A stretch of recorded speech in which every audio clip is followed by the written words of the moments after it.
Taip, labas vakaras.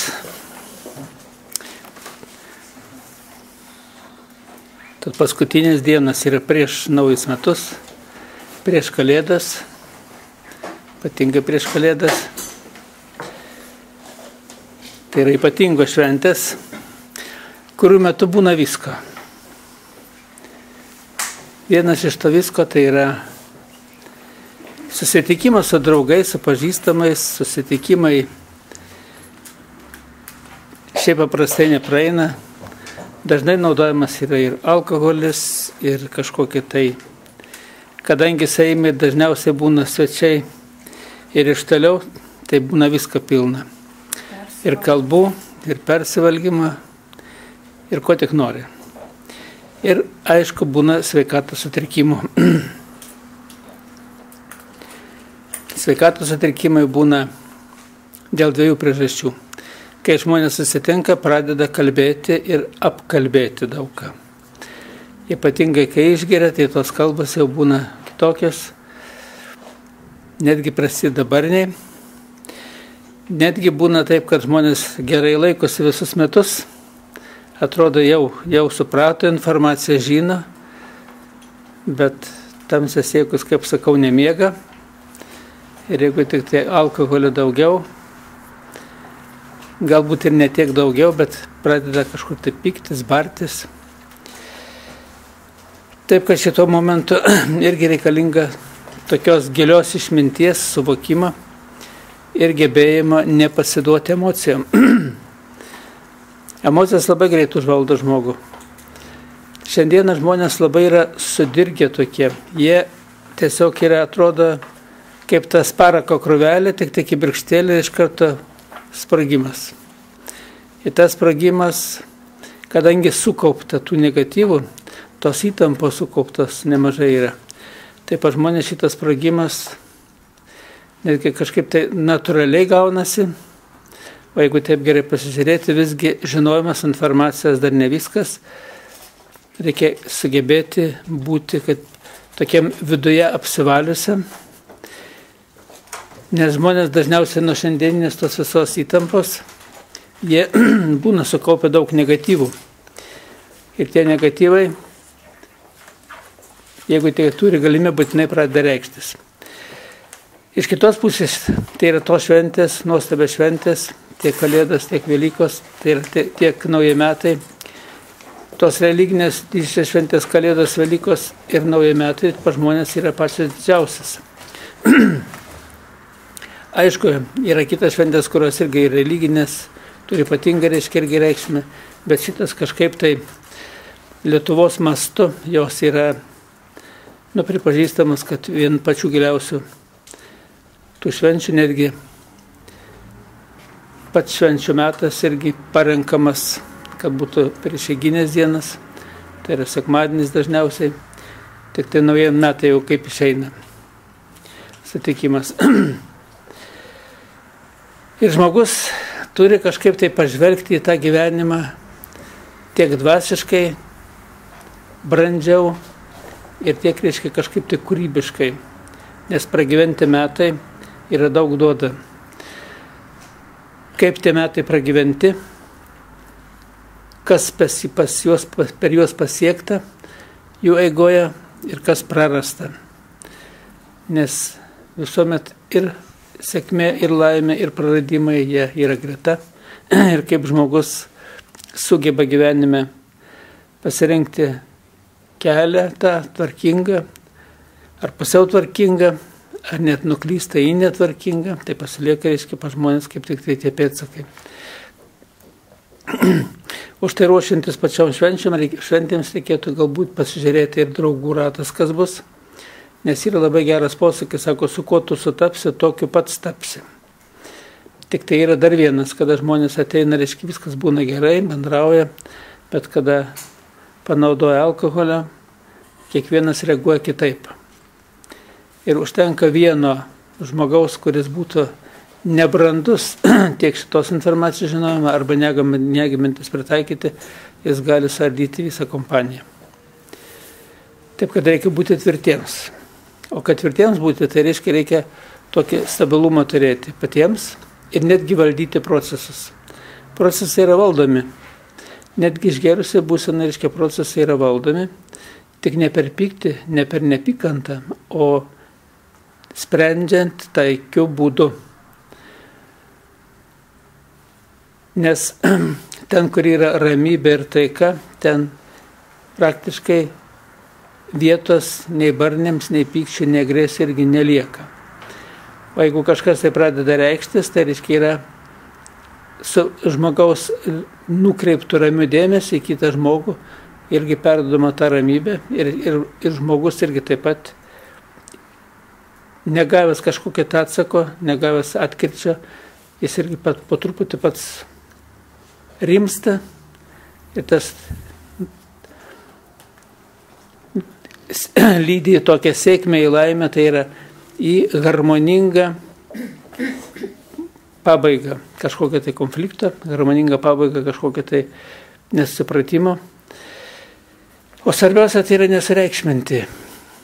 nesureikšminti visos informacijos. Ta informacija, kurią ją reikia panaudoti gėriui ir jokių būdų nenaudoti, kad reiškia kažkokiam tai pranašumui. Tiesa, žmogus išgėręs, kitas iki tą nori panaudoti pranašumui. Bet tai nėra teisinga. Kad aš daug žinau, kad čia taip reikia. Geriau naudoti geranoriškumui.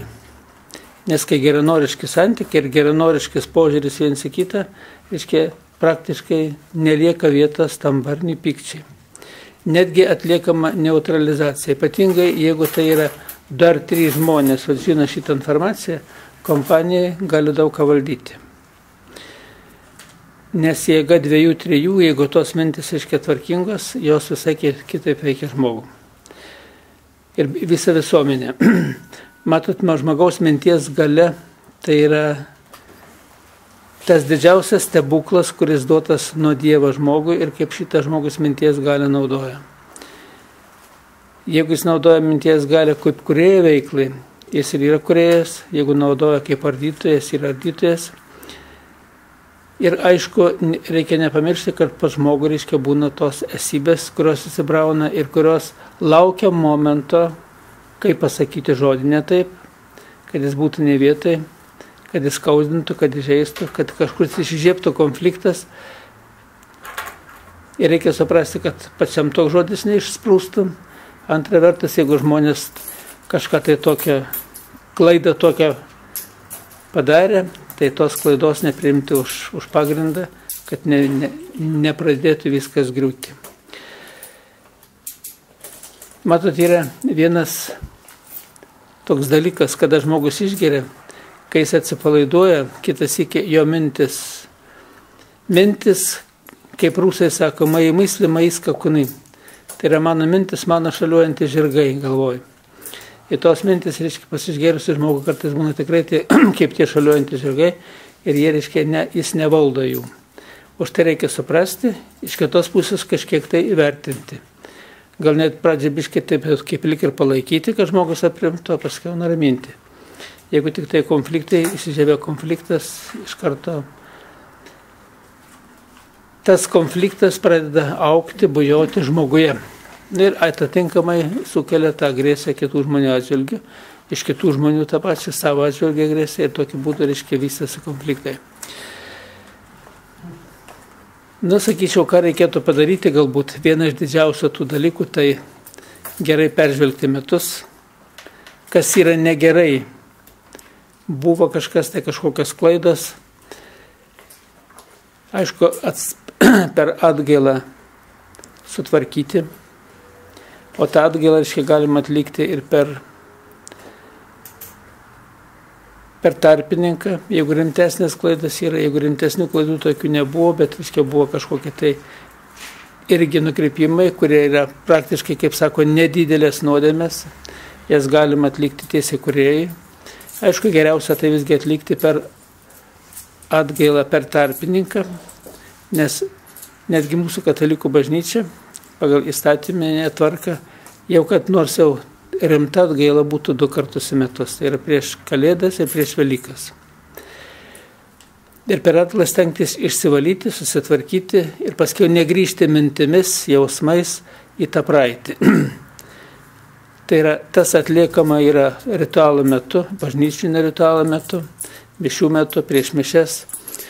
Ir kas svarbiausia, kad žmogus šitokie būsenai, kada jisai yra visai kitos galimybės pas jį yra. Jeigu už stalo santykius aiškinsis, tai gali virsti konfliktų, o bažnyčia jos iš tikrųjų virsta į tokią kūrybingą ramybę vidinę ir gilesnį suvokimą ir neutralizaciją tų sankaupų, kurios negatyvas yra žmoguje. Tada bus linksmesnės kalėdos ir bus linksmesni nauji metai. Kas liečia kitus žmonės, reikia sugebėti jiems atleisti. Nes jeigu žmogus, kad nesugeba atleisti, pasitas ta jauduma pasilieka ir pasilieka kaip dirgiklis. Bet su atgailos sistema, aš čia daug sykiai esu kartojęs, bet paskutiniu metu mažiau biškį kalbėjau, atgailoj tai yra svarbiausia atleisti. Atleisti kaip piktadarai ir blogdarai nori gėrį ir Dievo palaimas. Kai nori, kad iš to rūškano veidelio, kur knygai duota, taptų tas linksmas. Bet kad taptų toks kaip tas linksmas, reikia norėti taip kaip tas linksmas. Nes žmogaus, ne šiaip sau, kad atgaila reiškia yra, bet žmogaus reikia programos.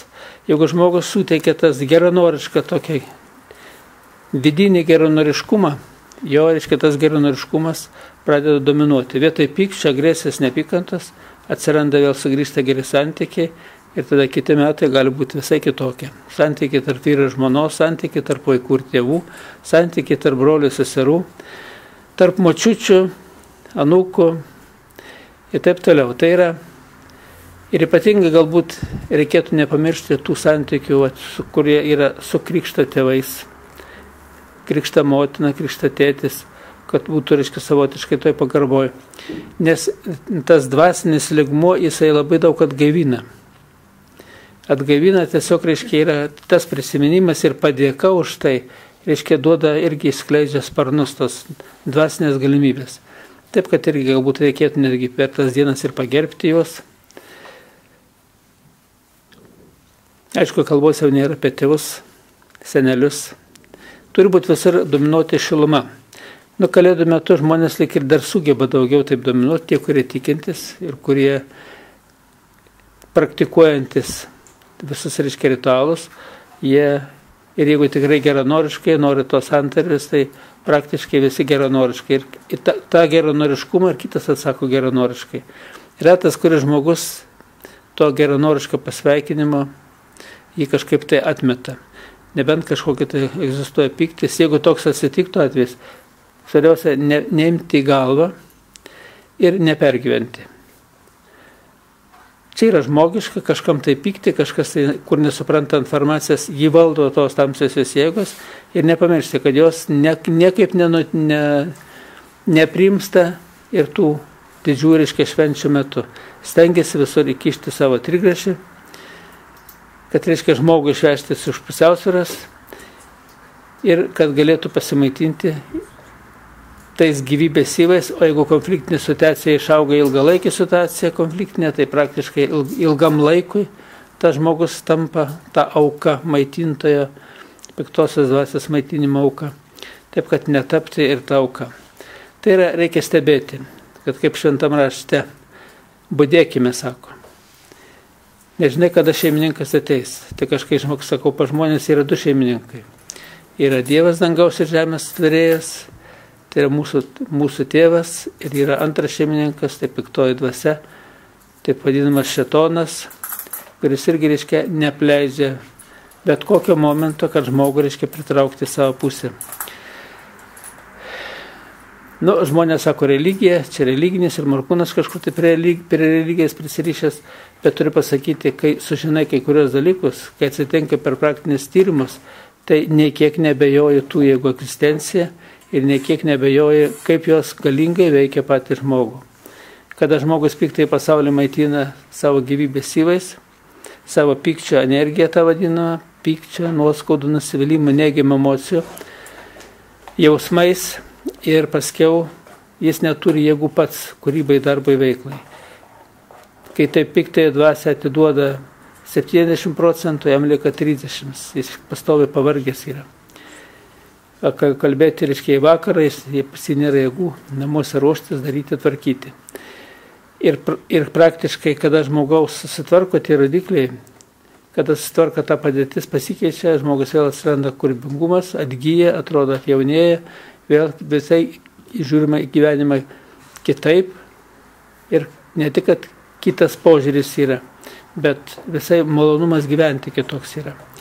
Taip, kad žmonės turi šitas švenčias, gražias, didžiasias šventės, nepaversti kažkokią tai didesnę ar mažesnę pragarą, o tiesiog reiškia gyventi tą šviesą, kad dominuotų tą Dievo palaimo šviesą. Nėra taip paprasta. Visur, visais laikais, tame tarpe ir tuo momentu, bet nežiūrint šitą visą, svarbiausia pačiam nepridaryti kvailysčių. Jeigu ten žmogus pašukaliavo, parėkavo, dar kažką tai apšaukė, yra jo problema. Vat ne vienas žmogus, kuris apšaukė kitą žmogų ir tas, reiškia, nutilėja, taip ramiai, reiškia, ir kultūringai, jis niekuomet nesijaučia didvyriu. Atvirkščiai, jaučiasi pralaimėjęs. Sako, tyla yra gera byla. Labai geras posakis. Kitas iki, arba sako, duok durniui kelią. Jeigu jis eina, nestok skersai kelią, nes vis tiek iš to nieko nebus. Kaip sako, du ožiai ant lieptų susitiko ir nei vienas, nei kitas neužleidžia kelią. Kitas iki reikia užleisti, kad laimėtum. Tai ir čia irgi taip pat kultūringai, mandagiai, kad laimėtum. O ten yra ir tie gražų žodžiai, ir atsiprašau, ir sėkmės palinkėjimas, ir visi kitokie. Ir kaip tik tai šiom dienom negailėti nuoširdžių žodžių viens kitam, negailėti nuoširdaus palinkėjimo, nes žodis yra tapo kūnu ir gyvena tarp mūsų, šventam rašte parašyta. Bet jeigu tai pažiūrėti, ir žodis, ir mintis, ir jausmai, viskas tam pareiškia kūnu ir gyvena mumyse. Taip, kad neįsileiskim tų piktų minčių, piktų žodžių. Netgi yra, dabar aš neatsimenu tiksliai, prieš Velykas tai būna, prieš Kalėdas daro, netgi krikšto atnaujinimo ritualai. Tai vat, o ir būna bažnyčia tenko metu, man atrodo, kad prieš Velykas tai būna. Dabar aš jau gerai neatsimenu, bet ypatingas ritualas yra. Bet ypatingas ritualas yra žmogaus apsivalymas. Apsivalymas nuo tos per metus sukaupto kažkokio tai negerumo, sugrįžti normalią harmoniją ir naujus metus pradėti gyvenimą kitaip. Galbūt tai ir pačią mankštą pradėti daryti ir priimti tą šiltą šaltą dušą, kuris labai atgaivina ir visas ląstelės pažadina iš miego ir patį gyvenimą netgi iš miego. Ir taip toliau. Tai yra į gyvenimą žiūrėti kiek įmanoma kūrybingai. Ir sako, po naujų metų gyvenimą pradėti taip, kad tikrai būtų kažkoks tai tas nuotaikos visa kryptis kūrybingesnė, sveikesnė, normalesnė. Jeigu atsitiko, kažkas tai tokia rimta, ko negali pakeisti pats kitam žmogui, tai tiesiog nepykti nešioti, galbūt naiti ir bažnyčią pasimelsti, galbūt ir tiesiog pasimelsti namuose kažkur tai, netgi tas iki gali važiuojant mašinai, kad tą padėtį stengtis normalizuoti. Kažkas tai negerumas jau koks įvyko, nes žmogaus mintis, tos doros mintis, netgi praeities dalykus iš to blogio verčia į gėrį. Ir jeigu žmogus išmoksta šitą į gėrį versti, netgi kito klaidą gali pataisyti, paversti iš tos klaidos irgi į tą gėrį. Ir paskui, žiūrėk, iš vakarų jie susipyko, susibėrė, ant rytos kažkodėl tai jau gražiai kalbasi. Atrodo, po tokio bar neturėtų žmonės net kesti vienas kitą ir netgi po tokių žodžių išreikštų visokių nesąmonė, yra apkvailinimo, o ant rytojos kalbasi kaip niekur nieko. Ir tai gali padaryti žmogus stebintis iš šalies, žmogus suprantantis tos dalykus, žmogus atstatantis harmoniją iš šalies. Labai daug veikia. Aš savo praktikoje esu, kada eksperimentavęs labai daug Atsimenu, įlipa autobusą, reiškia visas autobusas kažkokia tai būsena tokia, reiškia, erdvinis tas laukas, pritvinkęs kažkokios tai negatyvios informacijos. Ir ten viena moteris sėdė ir pasakoja, gyveno Rusijoje, dabar čia atvažiavo į Lietuvą, sugrįžo iš tų tremtinių ir kaip jai Rusijai buvo gerai, kaip čia blogai, čia pirmininkas nepadeda, nieks nepadeda, kaip jie visi skriaudžia čia, nieks neužjaučia. Ir visas autobusas iškiai įkaitęs nuo tų jos minčių. Ir taip ir išraiškingai pasakoja, kaip jai pas bloga būna. Aš galvoju, sakau, taigi pasegi buvo ir gerų tokių gyvenime prisiminimų turėtų būti. Ir kad jinai pakeistų tą planą, reiškia, vietoj blogą į gerą. Ir aš taip mintys, reiškia, tokį norą, reiškia, panorėjau, dar mintys, reiškia, taip nukreipiau dėmesį į tą, kur kalba, dar su peržegnojimu. Ir ten sėdėjo žmogus prieki. Jis uždavė jai klausimą kažkokį. Ir jinai pradėjo, kaip jai buvo gera. Ir su jumoru, ir visi juokėsi. Ir paskiau per tą, reiškia, šneką, jinai 2 sustojimus pravažiavęs, pasirodo, nevažiavo į polikliniką. Tada visas autobusas, visi žmonės aiškino, kaip jai reikia grįžti atgal, kad, reiškia, nepasiklysti, nes ne Vilnius nežino. Mat, kaip, reiškia, įdomiai yra. Pasirodo, reiškia, netgi vieno žmogaus mintis ir noras, jeigu jis yra tobulas, jis yra vykdomas. Ir ne todėl, kad, reiškia, kažkas tai Markūnas ypatingas, aš pradžiai iš vis, reiškia, man buvo tik tai įdomu dėlį eksperimentuodavau daugelį dalykų. Bet tas eksperimentas parodo, kad, reiškia, žmogaus mintis tobula, jinai yra vykdoma. O tai žmonės, kada turi problemų, ten, reiškia, gyvenė susipykę, susibarė, jeigu jie nori susitaikyti ir to siekia, netgi per maldą nori, tai reiškia, kad ir atleidžia tam kaltininkui ir nori, kad viskas būtų, praktiškai, žiūrėk, po kurio laiko susitiko, kažkodėl tai šneka pamiršę tą blogį.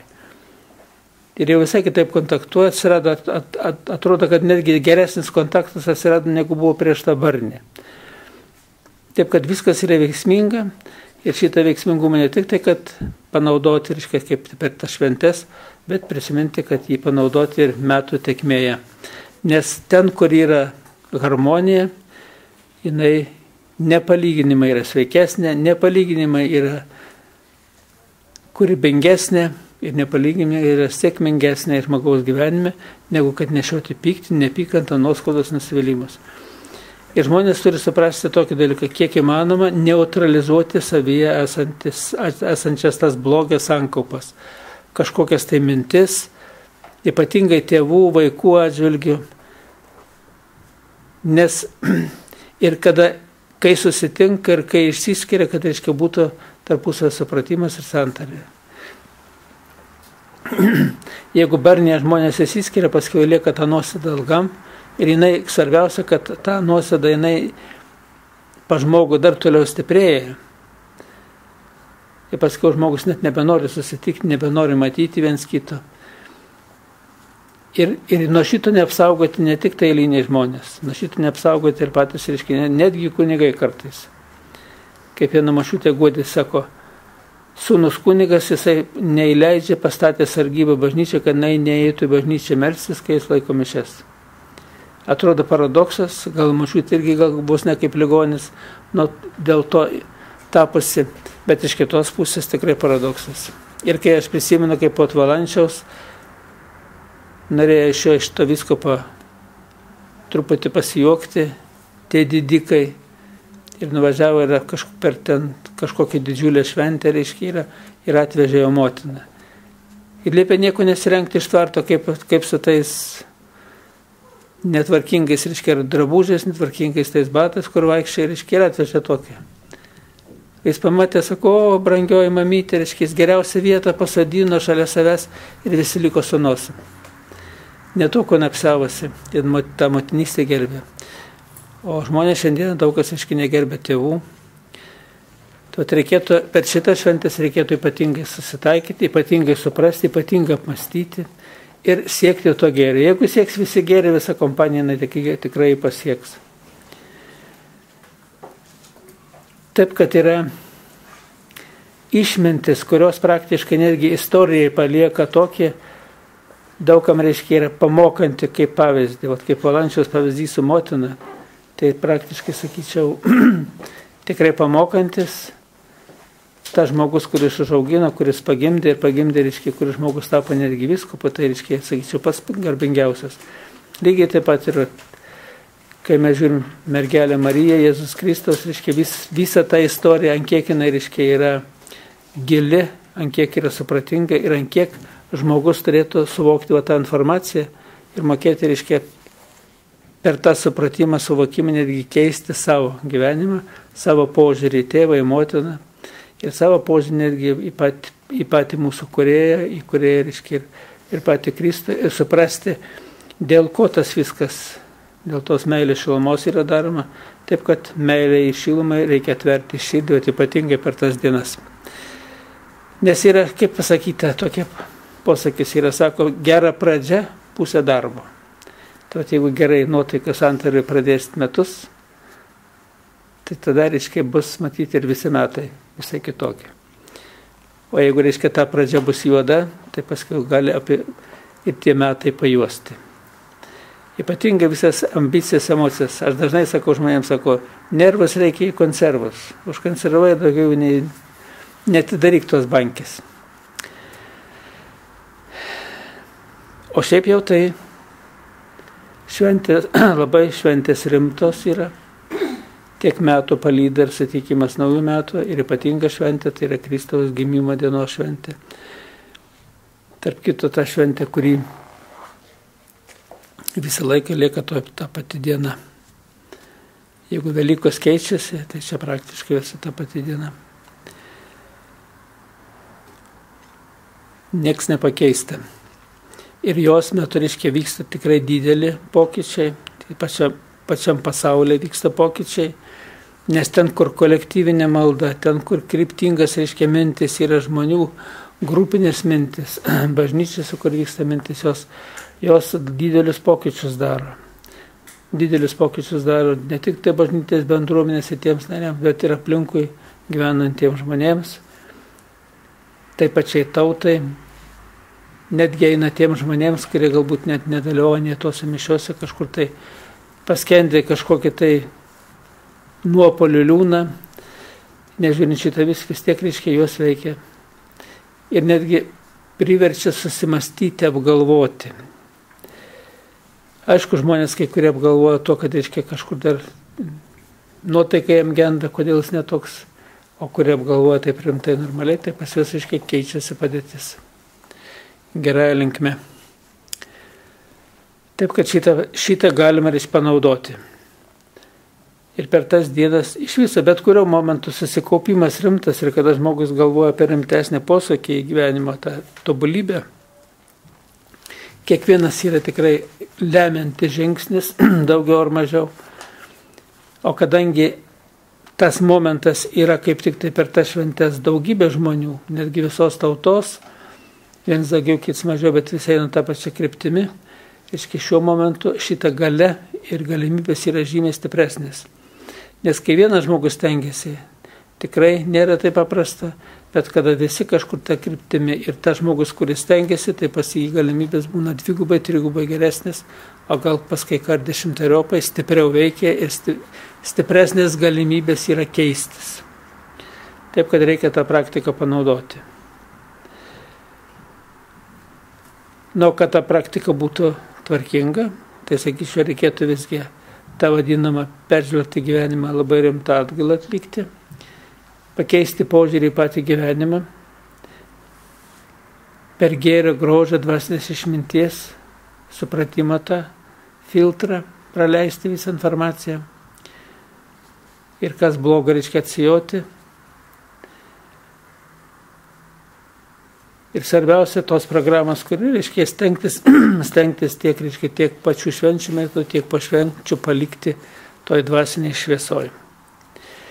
Viskas priklauso nuo lygio, nes ypatingas lygis tai yra kaip apmąstymas ir suvokimas. Aš dabar kiek neanalizuoju, kai žmonės ateina, kitas iki meldžiasi, žmogus ir daug meldžiasi, bet pokyčių nėra. Per vieną lygį pakyla. Ir pas kai kurios labai gerai kyla. Bet duoda, didžiulį pakilimą duoda malda su atgaila. Tiksliau sakant, atgaila ir po to malda. Bet pati atgaila yra visi vertė tada, kai žmogus suvokia informaciją. kai žmogus suvokia šitos dėsningumus ir nori sugrįžti į normalią tą būseną, žmogišką būseną, kuri tikrai nešas sėkmę, laimę, palaimą, šviesą. Taip kad atgaila be suvokimo tos išminties dvasinės neįmanoma yra, visavertė atgaila.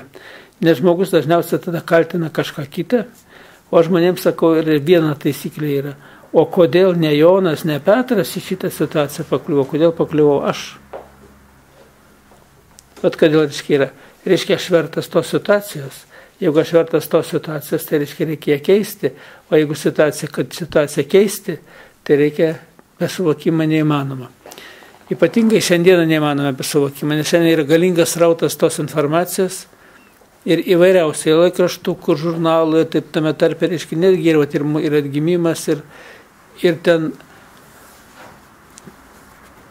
tos bažnytinėse, tos leidinukai įvairūs yra tikrai labai rimti, labai reiškia gražus yra ir verčiantis mąstyti yra tokie daugiau menka verčiai, bet visi likia stengiasi kažkur tai, kad kaip tai šviesa, kaip žmogus supranta, taip stengiasi paaiškinti. Tai vat reikia tik per suvokimą gali žmogus kilti į aukštesnį lygį. Aukštesnėme lygyje vyksta procesai kitaip. Tai yra žymiai giliau ir žymiai vertingesni pokyčiai. O jeigu suvokimo nėra tik tai mechaniškai atlikti, kad reikia atlikti atgailą, tai aš ir atlikau, o atgailos atlikimas priklauso nuo suvokimo ir nuo širdumo žmogaus. Ant kiek nuoširdžiai žmogus nori būti šviesoje. Ir antras, reiškia, yra tas pasitikėjimas kūrėju. Vat yra ne tik, kad tikėti į Dievą, bet tikėti, kad Dievas padės. O kad Dievas praktiškai sugrįžtantį padeda, tai vat yra sūnus palaidūnas, kaip šventam rašte aprašyta, tai žmogus, kada sugrįžta pas tėvą, viską duoda, ką gali. Ko vertas žmogus sugrįžęs, tą viską turi. Taip, kad sugrįžti niekad nevėlu, o kadangi nuotaika ir nuostata kitokia, tai galima keistis.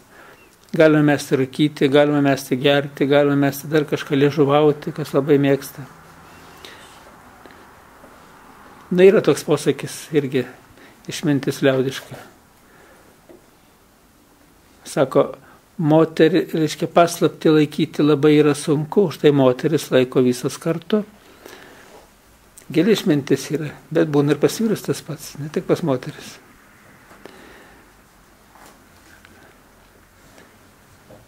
O tas kartu laikymas tai yra jau pletkų skleidimas. Ar girdėjai, ar žinai. O čia švenčių metu labai, reiškia, šitas dalykas irgi populiarus yra. Taip, kad venkite apkalbų, reikia vengti to, tiek mintimis, tiek veiksmais, tiek žodžiais, vengti to, kas daro žalą. O supratimas yra labai paprastas yra. Ir iš tėvė maldos ir atleis mums mūsų kaltes, kaip ir mes atleidžiam savo kaltininkams. Matot, giliai išmintis yra. Ir te ateinė tavo karalystė, tiesia tavo valia manie, mano vaikuose. Ir čia kaip tik ta dieviška karalystė, kaip tik tai visur. Ir tuose kalėdaičiuose, ir tuose maldose, ir tame supratime, ir geruose žodžiuose. Taip, kad tą karalystę panaudoti, kad paliktų kažkokį tai spindėsi ilgam, ar kartais ir visam gyvenimui. Ten jeigu kažkas tai draugystę turi, tai galbūt ranką pasiūlyti vedybams, irgi gera proga yra. Jeigu kažkokia tai vidury vasaros tai diena yra užmirštama, o kadangi per Kalėdas pasiūlė, ar per Velykas, ar per Naujus metus jau yra kitaip. Aš Vokietijoje vieną porą tokį apsivedė. Ten vaikinas draugavo su tokia mergina, bet jie visą laiką ten pykdavosi. Jinai ten biškai kaip ir balerina tokia, jinai kažkur tai tokia labai emocinga. O jis toks ramus, ne tik ramus, jis toks, nuoširdus. Ir paskui susipažįsta su kita, reiškia, mergina, tai irgi per Naujus metus ją pakėlė, sako, ta nevychodį za mane zamuš. Ir apsivedė. Netgi mes vestuvėse dalyvavom.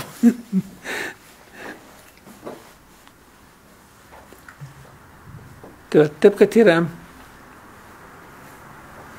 tokie įdomus tokie momentai, aišku, neužmirštami ne tik tai yra pačiam žmogui, bet neužmirštami tiem žmonėms, kurie irgi kartu reiškia dalyvauja ir kartu stebėsi, kaip tai yra. Ir labai normali šeima, gražus vaikučiai, ir jie patys protingi, išmintingi žmonės, gražiai gyvena. Tai vienu žodžiu, tiek Kristaus gimimas, daugelį žmonių yra gimimas, nauji metai, nauji lapai, sako, irgi taip pat savotiškas atgimimas. Taip kad šitas dvi šventės, kurios yra greta, jos turėtų įžiebti labai gerą tokį žmogaus norą kurti, daryti ir gyventi.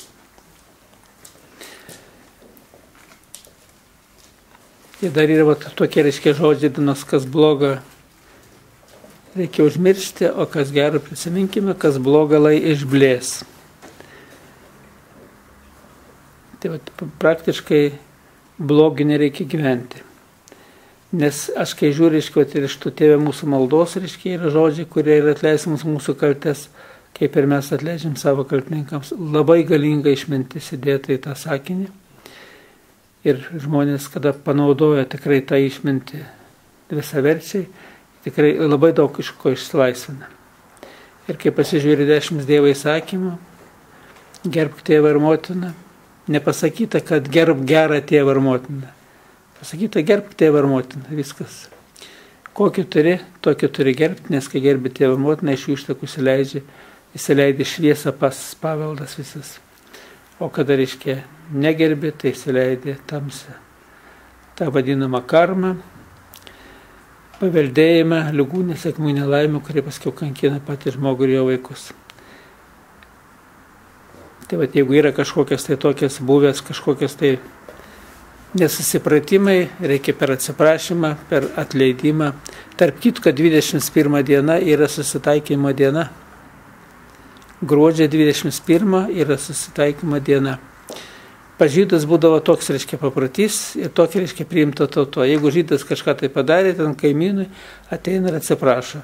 Ir tada tą dieną, kai jis atsiprašo, būtinai turi atleisti. Jeigu už tą atsiprašymą neatleidžia, jau tam problema to, kuris neatleidžia. O ne to, kuris padarė, reiškia, tą nusikaltimą. Tai tokia diena pas mus, reiškia, yra gruodžio 21. Irgi labai gerai panaudoti galima, reiškia, ją. Kaip tik tai, jeigu yra kažkokios tai problemos ir paskambinti, atsiprašyti, susitaikyti, paduoti viens kitam ranką, o galbūt, reiškia, dar tas susitaikymas ir kažkokia tai kaip prisiminimą, dovanėlį dar ar kažką tai tokio. Tai taip, kad tos dienas irgi žmogui daug ką įpareigoja. Įpareigoja ir susikaupti, ir įpareigoja pasižiūrėti visą, truputį pažvelgti į pačią praeitį.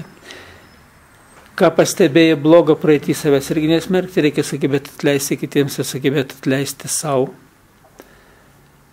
Tas žmogus, kuris savo neatleidžia, irgi, reiškia, daro didelę žalą savo ir savo palikuonėms. Taip kad jeigu gėrio ieškoti per tas 3 dienas, galima labai daug padaryti. Taip kad linkiu visiems irgi taip pat pasižiūrėti į tą gyvenimą praeitį. Viską, kas bloga, tegu išblėsta, tegu nelieka, o kas gera, panaudoti tolimesnį gyvenimą praktikai. Kokių klausimų turite? Visus užlievau, jo.